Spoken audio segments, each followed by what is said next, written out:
All I'm left to do is to sit back, relax, and maybe think.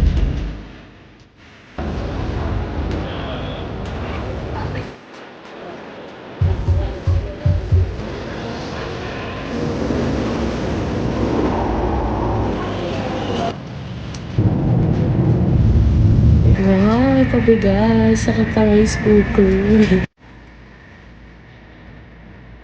Our first meal here, chicken rice and lumpia. Yum.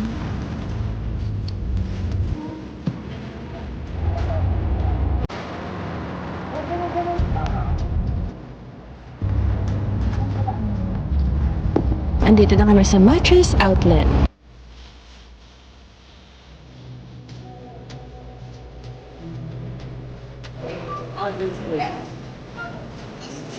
So it's now 4 p.m. and lalabas na naman kami kasi 2 p.m. tapos na kami sa lahat ng tasks namin. Yan na kami sa Walmart. Day two of shopping. $362.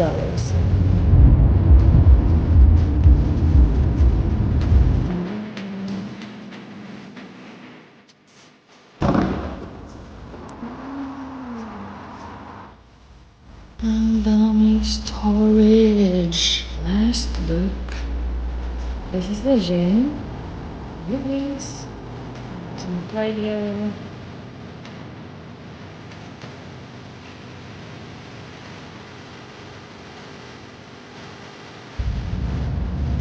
Walmart again.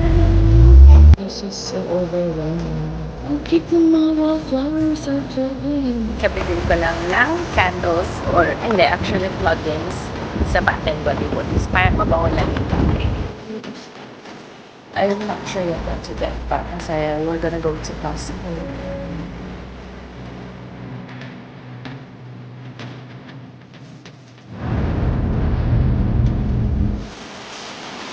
We're looking for a telly. We're also buying